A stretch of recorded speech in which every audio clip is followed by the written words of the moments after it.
옛날 옛적 프랑스의 어느 작은 마을, 고요한 밤하늘에 눈부신 작은 별이 하나 반짝이고 있었습니다. 그 별의 이름은 루미엘이었죠. 루미엘은 하늘 높이 자리했지만 항상 땅 위의 삶에 대한 호기심에 끌려 있었습니다. 그는 매일 밤 땅 아래의 다양한 소리에 귀 기울이고 마을 사람들의 이야기를 상상하곤 했습니다. 어느 가을밤, 루미엘은 가장 친한 친구인 부드러운 바람 플로라와 함께 이야기하다가 그의 소원을 말했습니다. 나는 지상으로 내려가 그들의 생활을 보고 싶어. 내가 별이라는 것만 빼면 나도 그들과 다르지 않잖아. 플로라는 루미엘을 걱정했지만 그의 결심을 이해했습니다. 다음 날 밤, 루미엘은 플로라의 도움으로 조심스럽게 하늘에서 내려와 마을 근처에 착지했습니다. 처음 지상을 밟아본 루미엘은 모든 것이 놀라웠습니다. 딱딱한 돌길의 질감, 바람에 흔들리는 나뭇잎 소리, 진한 대지의 냄새가 그의 감각을 자극했죠. 별빛의 작은 모습을 하고 있던 루미엘은 마을의 아이들에게 쉽게 눈에 띄었습니다. 마을 아이들은 처음에는 루미엘이 무엇인지 알지 못했습니다. 반짝이는 요정인가? 라며 서로 수군대기도 했죠. 하지만 루미엘은 자신이 별에서 왔다는 것을 알리고 아이들과 친해지게 되었습니다. 베르나르라는 이름의 소녀는 루미엘과 가장 먼저 친구가 되었으며 자신의 소중한 나무 오두막에 루미엘을 초대했습니다. 그곳에서 베르나르와 루미엘은 별에 대한 이야기와 마을의 전설을 나누며 많은 시간을 보냈습니다. 시간이 지나면서 루미엘은 마을의 모든 이들과 친구가 되었고 그들의 환한 웃음을 얻는 법을 배웠습니다. 아이들이 잠에 들면 그는 하늘로 돌아가 친구들인 다른 별들에게 지상의 재미난 이야기를 들려주었습니다.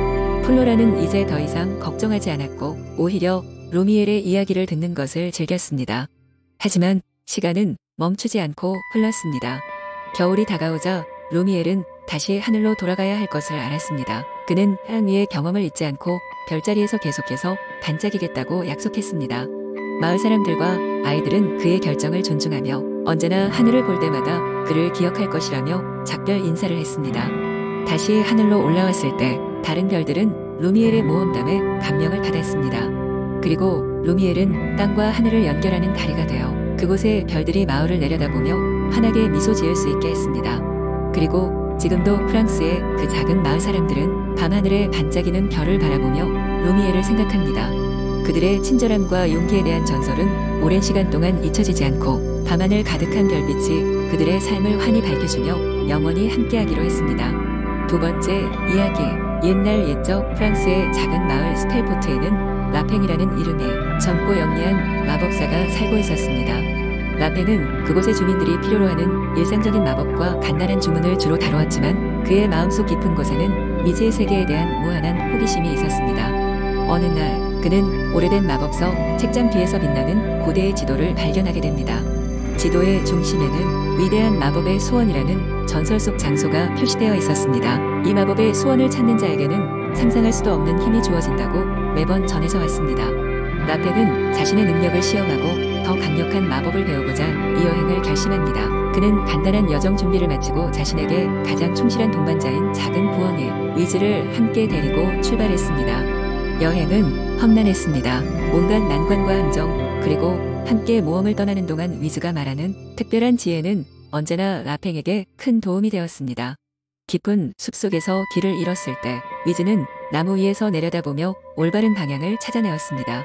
밤이 되어 길을 밝히는 별들을 보며 서로의 이야기를 나누던 라팽과 위즈는 더욱 깊은 우정을 쌓아갔습니다. 한 달이 넘는 시간 동안 걷고 탐험한 끝에 그들은 드디어 지도에 표시된 거대한 산에 기슭에 도착했습니다. 그곳은 사람들이 두려워하는 실버 그레이라는 이름의 드래곤이 지키고 있는 곳이었고 드래곤은 누구도 이 산을 넘지 못하도록 매서운 불꽃과 날카로운 발톱을 휘둘렀습니다.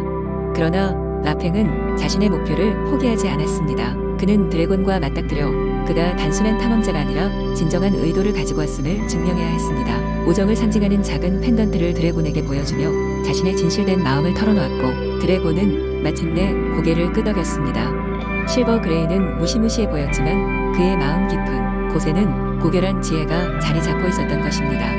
드래곤의 도움을 받아 라팽은 안전하게 산을 넘을 수 있었습니다. 그리고 그의 눈앞에는 마침내 위대한 마법의 수원이 펼쳐졌습니다. 수원은 마법의 빛으로 가득 차 있었고 라팽은 잠시 경외감에 빠졌습니다. 그는 이 우물에서 마법의 물을 조심스럽게 떠올려 자신의 작은 병에 담았고 그 순간 그의 마음속에서 오래된 주문이 떠올랐습니다. 그 주문을 읊자마자 그는 자신이 더 강력하고 지혜로운 마법사가 되었음을 느낄 수 있었습니다. 고향으로 돌아온 라팽은 마을 사람들에게 이 위대한 발견과 그의 체험담을 전해주었습니다. 이로 인해 그는 명망 있는 마법사로 자리 잡게 되었으며 여전히 마법에 대한 연구와 사람들의 도움을 위해 힘쓰고 있습니다. 라팽의 이름은 여러 시대를 거쳐 전해지며 그의 용기와 모험심은 많은 후세의 마법사들에게 영감을 주고 있습니다.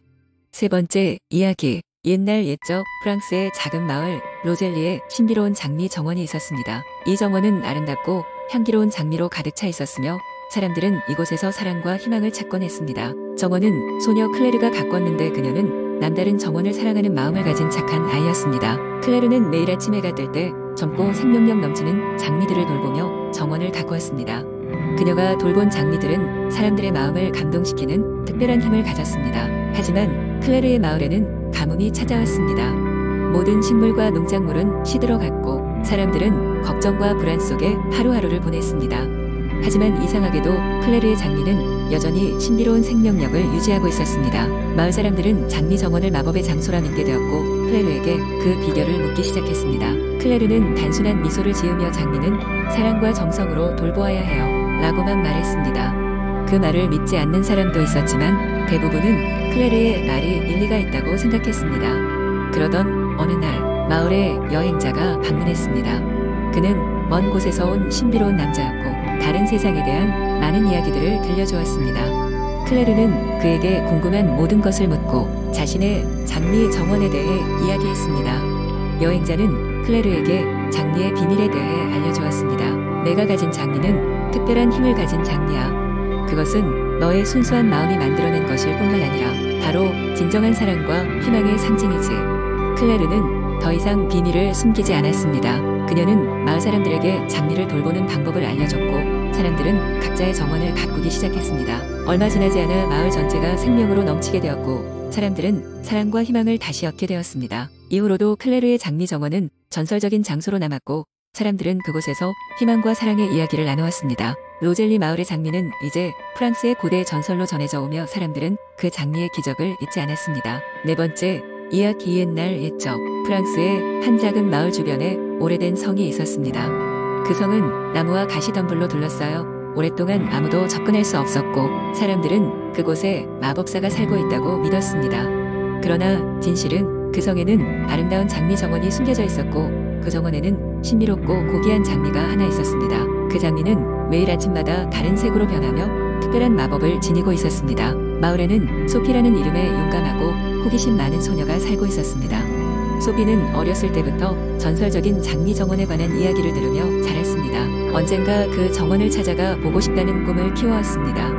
어느 날 소피는 모험을 떠나기로 결심하고 친구 피에로와 함께 성으로 여행을 떠났습니다. 두 아이는 힘든 여정을 거쳐 결국 성에 도착하게 되었습니다. 예상대로 성 주변은 덤불과 자연의 방벽으로 둘러싸여 있었지만 소피와 피에르는 포기하지 않았습니다. 그들은 협력하여 길을 내어 성 안으로 들어갔고 마침내 장미 정원을 발견했습니다. 정원 한가운데에는 전설 속의 마법 장미가 있었습니다. 두 아이는 그 아름다움에 눈을 뗄 수 없었고 소피는 장미를 가까이에서 보기 위해 조심스럽게 손을 뻗었습니다. 그러나 장미 줄기에 가시가 있었고 그 가시에 찔리자마자 모두가 잠들어버리는 마법이 발동되었습니다. 그때 잠든 소피와 피에르의 꿈속에 나타난 것은 성에 실제로 살고 있던 마법사였습니다. 마법사는 장미를 보호하기 위해 저주를 걸어놓았고 누구라도 장미에 해를 가하려는 사람들에게 마법을 걸기로 했던 것이었습니다. 그러나 소피는 장미를 해치려는 게 아니라 그저 그 아름다움을 보고 싶었던 것뿐이라고 설명했습니다. 마법사는 소피의 정직함과 순수한 마음에 감동하여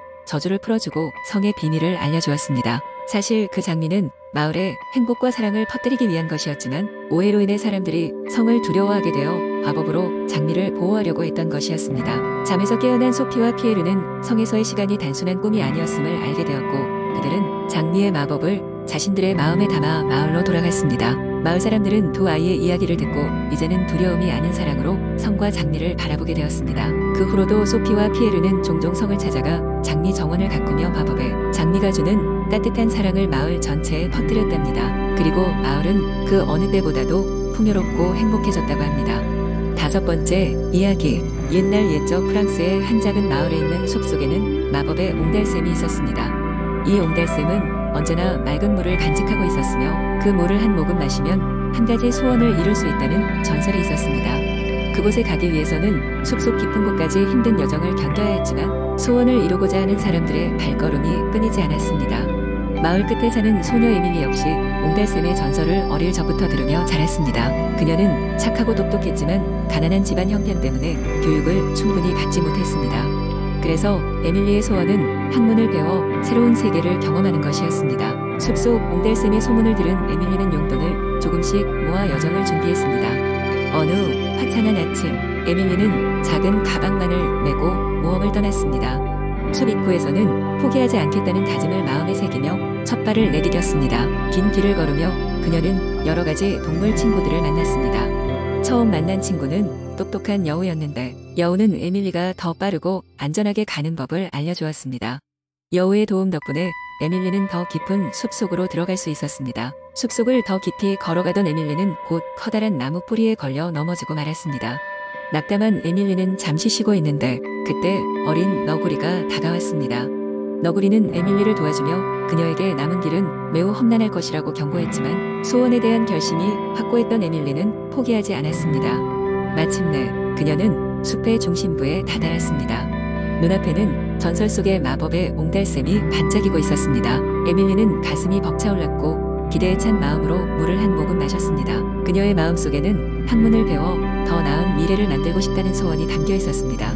그 순간 그녀의 머릿속에는 여러 가지 지식들이 떠올랐고 언제나 가지고 싶었던 책과 멘토들이 눈앞에 나타났습니다. 마을로 돌아온 에밀리는 그 후로도 부지런히 학문을 배워 그를 이기고 다른 이들에게도 많은 것을 가르쳤습니다. 시간이 흘러 에밀리는 마을의 제일 유명한 교육자가 되어 많은 이들이 그녀에게 배움을 받으러 찾아왔습니다. 마을 사람들은 에밀리의 이야기를 통해 진정한 소원이 어떻게 사람을 변화시키고 그로 인해 지역 사회 전체가 어떻게 긍정적인 변화를 겪을 수 있는지를 깊이 깨닫게 되었습니다. 에밀리의 열정과 지혜는 마을 사람들 마음속에 영원히 남게 되었고 옹달샘을 찾아왔던 소녀의 이야기는 오랫동안 전해져 내려갔습니다.